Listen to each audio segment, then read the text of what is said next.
ওম নমো ভগবতে রামকৃষ্ণায় নমঃ। শ্রী শ্রী ঠাকুর বলতেন যে একটা গাছের পাতাও নড়তে পারে না ভগবানের যদি ইচ্ছা না হয়। ঈশ্বরের ইচ্ছা ছাড়া গাছের একটি পাতাও নড়ে না। সত্যি সত্যি যে ভক্ত সে জানে যে সবই ঈশ্বর করছেন, তার অনুমতি ছাড়া, তার ইচ্ছা ছাড়া কিছু হয় না। এখন ইচ্ছা আমরা বুঝতে পারি না হয়তো।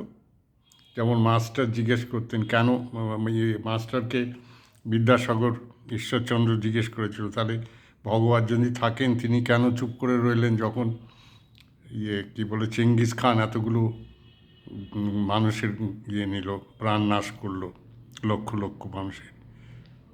ঠাকুর বলছেন যে এই ভগবানের ইচ্ছা আমরা বুঝতে পারি না। আমাদের এক ছটাক বুদ্ধিতে আমরা কি করে বুঝবো কেন কি হচ্ছে? আমরা তো হিসাব বেশি পারি না, তো ওই অঙ্ক কদ্দূর যেতে পারি আমরা যে কিসের থেকে কি হচ্ছে। সাধারণ একটা জিনিস, একটা কিছু গুলি একটা যদি টেবিলের থেকে নিচে পড়ে সেটা কোন দিকে যাবে সেটুকু আমরা বলতে পারি না। আর বড় বড় জিনিস, এত গভীর জিনিস আমরা কি করে বলবো? তার ইচ্ছা ছাড়া কিছুই হয় না। ঠাকুর একটা গল্প বলতেন, একজন রাতে যাচ্ছে নির্জন রাস্তায়, তাকে একটা ডাকাতের দল ছিল কয়েকজনের, তারা তাকে ধরে নিয়ে, সে ভক্ত লোক ছিল, জানে যে সবই ঈশ্বরের ইচ্ছা, যে ঠিক ঠিক ভক্ত সেটা বিশ্বাস করে সবই ভগবানের ইচ্ছায় হচ্ছে। তখন তাকে ডাকাতরা বলল চলো আমাদের সাথে, আমরা ডাকাতি করতে যাচ্ছি, অনেক এই বড় লোক, তার বাড়ির থেকে মাল আনতে হবে, আমার লোক কম পড়ে গেছে, তুমিও চলো। তাই তাকে নিয়ে ওরা গেল, সেও গেল চুপচাপ, গিয়ে তারা ডাকাতি করলো, এও মালটাল বয়ে নিয়ে টিয়ে গেল। তারপরে আবার পুলিশের কাছে সব ধরা পড়লো ডাকাতগুলো। তখন তারা আবার আদালতে গেল। তখন যখন হাকিম জিজ্ঞেস করছে জজ যে কী ব্যাপার, তোমার কথা বলো। বলছে রামের ইচ্ছায় আমি ওখান থেকে যাচ্ছিলাম, রামের ইচ্ছায় ওরা ডাকাতরা আসলো, আমাকে নিয়ে গেল, রামের ইচ্ছায় ওখানে ডাকাতি হলো, রামের ইচ্ছায় আমার মাথায় বোঝা দিল, রামের ইচ্ছায় আমি ধরা পড়লাম, এখন রামের ইচ্ছায় আপনার সামনে আসছি হুজুর। তখন হাকিম বুঝলো যে এই ভক্ত মানুষ কিছুই জানে না, নিরীহ লোক, ওকে ছেড়ে দিল এইভাবে। আর ঠাকুর আরও বলতেন যে যখন কিছু ভালো হয় আমরা বলি যে ঠাকুরের ইচ্ছায় হয়েছে, আর যখন কিছু মন্দ হয়, আমাদের পছন্দ হয় না, তখন মনে হয় যে এটা কী হলো, তখন আমরা ভাবি যে এটা কেমন হলো, ঠাকুর কেন এরকম করলেন। কিন্তু ঠাকুরের কাছে ভালো মন্দ নেই। ঠাকুর কি ওখানে বসে দেখছে কে ল্যাংটা হয়ে আছে, কে পরকীয়া করছে, কে কার সাথে পালাচ্ছে, কি এখানে কে হচ্ছে? এগুলো পাপ পুণ্য, এগুলো মানুষের সৃষ্টি, সংসার এই কে বলে সমাজ নিয়ন্ত্রণ করার জন্যে, আর কিছু নয়। আর মানুষ, তার একটা বোধ আছে, সে না জানলেও সে যে শুদ্ধ আত্মা, তার আত্মা, তার বোধ আছে যে সে শুদ্ধ, তাই যদি ভুল করে। আর আছে অহংকার, অহংকারের জন্যে আর সেই বোধের জন্য যে সে শুদ্ধ, তাই সে বুঝতে পারে কোনটা ভুল হচ্ছে কোনটা কি হচ্ছে। বুদ্ধি, তারপরে শুনে টুনে সংস্কার এসব আছে অবশ্য, কিন্তু সে তার একটা আন্দাজ করতে পারে যে চোর, সে চুরি করছে, সে জানে যে খারাপ করছে, খারাপ কাজ করছে, হ্যাঁ, কিন্তু সেটা করছে নিজের ইয়েতে। তারপরে আছে গুণ, এই তিনটে গুণ রয়েছে, সেই গুণে বলে যে মা ওই তিন গুণের ইয়ে করছে, অধিষ্ঠাত্রী, সেই গুণের জন্যে এসব কাজ হচ্ছে। যার যেমন গুণ, তমগুণ হলে রেগে যায়, মারপিট করে, এই রজগুণ হলে সে কাজকর্ম করে ব্যস্ত, সে আবার ফল কামনা করে, সে একটা কিছু করলে ভাবে প্রশংসা চায় বা তার জন্য টাকা পয়সা চায় কিছু একটা, তাহলে খুশি হয় সুন্দর করে। আর যে সত্যগুণ থাকলে সে কিছু চায় না, সে সাধারণভাবে থাকে। যাই হোক, এখন এই এত জিনিস কাজ করছে, গুণ আছে, হ্যাঁ, তারপরে কর্মফল আছে, হ্যাঁ, কর্মের জন্যে যেমন যেমন ঠাকুর বলছেন যে তোমরা ঈশ্বরে বিশ্বাস করো আর না করো, কর্মফল বিশ্বাস করো। যেমন একজন সেই ইসলাম ধর্ম ছেড়ে দিয়েছে সেলিম বলে, তার উপরে আক্রমণ হয়েছে। এখন আক্রমণ যে করেছিল তাকে উত্তরপ্রদেশের পুলিশ গুলি করে মেরে ফেলেছে। হ্যাঁ, আর যার উপরে আক্রমণ করেছে সে সেলিম। হ্যাঁ, সে ইসলাম ধর্মের ব্যাপারে অনেক কিছু বলছিল, তার কর্মের ফল ভুগতে হয়েছে, সেও ছোড়ার আঘাত খেয়েছে। আর যে তাকে খুন করেছিল তাকেও মরতে হলো। এগুলো হলো কর্মফল। আর তারপরে যে খামেনি নিয়ে এত হইচই হচ্ছে, ইরানের যে ছিল আয়াতুল্লাহ, সেও মারা গেছেন। সে অনেক রকম অত্যাচার করেছেন এগুলো, তার জন্য লোকে কান্নাকাটি করছে। কিন্তু সবই তো ঈশ্বরের ইচ্ছা, আল্লাহর ইচ্ছা, যাই ডাকো তাকে গড ফড, হ্যাঁ, তার ইচ্ছাতেই হচ্ছে। সেটা মেনে নিতে পারো না কেন? যদি তোমার এতই বিশ্বাস থাকে, ধর্মে যদি এতই থাকে যে ভালো যখন হবে তখন আমার হচ্ছে ভগবান আল্লাহ করছেন, আর যদি খারাপ কিছু হয় তখনই সে অন্যরকম যেন অন্য লোক এসে করে দিচ্ছে, বেপাড়ার লোক বা কেউ শয়তান করছে, এগুলো এগুলো কিছুই নয়। হ্যাঁ, এইসব স্বর্গ নরক এগুলো মানুষকে নিয়ন্ত্রণ করার জন্যে। যেমন একটা ঘোড়া, যদি ঘোড়া গাড়ি থাকে, ঘোড়া সামনে বাঁধা আছে, তাকে একটা গাজর দিল, হ্যাঁ, গাজরটা খেয়ে যদি সে না যায় তার পেছনে বেত দিয়ে মারবে, তখন সে যাবে। এইভাবে সংসারটা চলে, প্রকৃতি ওইভাবেই কাজ করে। ছোটোবেলার থেকে মায়েদের আমরা দেখি বাচ্চাকে বলছে হাঁ কর, খা, বড় হবি, হবি, ওই দেখ পাখি, ওই দেখ চাঁদ, এই করে খাওয়াচ্ছে। যদি না খায়, যদি না খায় তাও দুটো চড় দেবে। এই হলো নিয়ম প্রকৃতি, এইভাবেই চলে। তোমাকে করিয়ে ছাড়বে, এইভাবে প্রকৃতি চলে।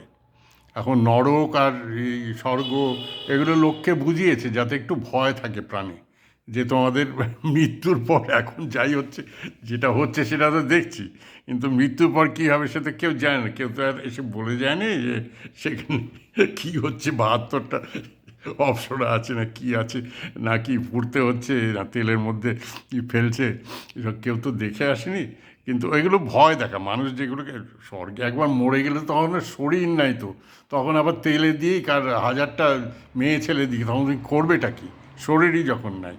এগুলো হলো মানুষকে ভয় দেখা। মানুষ যত কী বলবো বুদ্ধি ব্যবহার করে না, তো ওই জন্যই আমাদের ধর্মে আছে ঈশ্বরকে আবিষ্কার করতে হবে। তুমি নিজে সন্ধান করো, ঠাকুর বলতেন না, বাজিয়ে দেখতে হবে সব কিছু। আমাকে বোকা হবে না, ভক্ত হও, বোকা হবে না। আর সবই তার ইচ্ছায় হচ্ছে। ওই জন্যই তো গান আছে রামপ্রসাদের, সকলই তোমারই ইচ্ছা। সকলই তোমারই ইচ্ছা, ইচ্ছাময়ী তারা তুমি, তোমার কর্ম তুমি করো মা, লোকে বলে করি আমি। সকলই তোমারই ইচ্ছা, ইচ্ছাময়ী তারা তুমি, তোমার কর্ম তুমি করো মা, লোকে বলে করি আমি। পঙ্কে বদ্ধ করি পঙ্গুরে রঙগিরি, পঙ্কে বদ্ধ কি পঙ্গুরে রঙগিরি, কারে দাও মা ব্রহ্মপদ, কারে করো অধগামী। পঙ্কে বদ্ধ করি পঙ্গুরে লঙ্ঘাগিরি, কারে দাও মা ব্রহ্মপদ, কারে করো অধগামী মানে নিচের দিকে, কাউকে একেবারে উদ্ধার করে দাও। সকলই তোমারই ইচ্ছা, ইচ্ছাময়ী তারা তুমি, তোমার কর্ম তুমি করো মা, লোকে বলে করি আমি। আমি যন্ত্র তুমি যন্ত্রী, এই 3 গুণের মধ্যে আমিও পড়ছি, তাই আমি যন্ত্র হয়ে রয়েছি। গুণ যেমন করায় আমি সেগুলো, এগুলো গীতাতে আছে, যেমন গুণ তেমন কাজ। তাই হ্যাঁ, আমি যন্ত্র তুমি যন্ত্রী, আমি ঘর তুমি ঘরণী, আমি যন্ত্র তুমি যন্ত্রী, আমি ঘর তুমি ঘরণী, আমি রথ তুমি রথী, যেমন চালাও তেমনি চলি। অর্জুনের রথী কে ছিল? পার্থ সারথী। তাই কৃষ্ণ রথী, হ্যাঁ, সেই রথ আমাদের, আমরা যে আছি আর আমাদের চালাচ্ছেন কে? ঈশ্বর, এটা বুঝতে হবে। আমি রথ তুমি রথি, যেমন চালাও তেমনি চলি, সকলই তোমারই ইচ্ছা, ইচ্ছাময়ী তারা তুমি, তোমার কর্ম তুমি করো মা, লোকে বলে করি আমি, পঙ্কে বদ্ধ কর করি, পঙ্গুরে লঙ্ঘাও গিরি, কারে দাও মা ব্রহ্মপদ, কারে করো অধগামী, আমি যন্ত্র তুমি যন্ত্রী, আমি ঘর তুমি ঘরণী, আমি রথ তুমি রথি, যেমন চালাও তেমনি চলি। আবার সবার জন্য এক ওষুধ না, ডাক্তারের কাছে গেলে এক একজনের এক এক রকম ওষুধ। যার ক্যান্সার হয়েছে তাকে এমন ওষুধ দেবে, কেমোথেরাপি করতে হবে, রেডিয়েশন দিতে হবে, যেগুলো অন্য লোককে দিলে ক্ষতি হবে। বা যেমন আছে, অশ্বগন্ধা আছে, নানা রকম ওষুধ আছে হোমিওপ্যাথিতেও, যেগুলো সবার কাজ হবে না। একটা ইংরেজিতে বলে না, one man's poison is another man's food. এইভাবে আছে, সবার জন্য সব কিছু প্রযোজ্য না। যার যেমন রোগ তাকে সেই ওষুধ দিতে হবে। আর সেটা কে বুঝবে? গুরু বুঝবে কার কোনটা দরকার, কোন পথে কার যেতে হবে, কি তার ওষুধ, কী দেখাতে হবে, কী দিতে হবে, কতটা ডোজ দিতে হবে, এগুলো গুরু বলে দেন। যেমন ডাক্তার রুগীকে দেন, সেইভাবে গুরু বলে দেন। আর সবই ঈশ্বরের ইচ্ছায় হচ্ছে। যদি ভক্তি থাকে, বিশ্বাস করো ঈশ্বরে, যদি নাস্তিক হও তাহলে অন্তত কর্মটা বুঝবে, কর্মফলটা বুঝবে। আর না, যদি নাস্তিক না হও, বিশ্বাসী হও, তাহলে পুরোপুরি বিশ্বাস রাখতে হবে ঈশ্বরে, যে তার কথায়, তার লীলাতে, তার ইচ্ছায় সব হচ্ছে।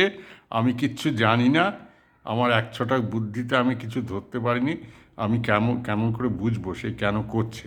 তিনি যা করছেন, ওই জন্যই বলে ঈশ্বর যা করেন ভালোর জন্যই, মঙ্গলের জন্যই করেন।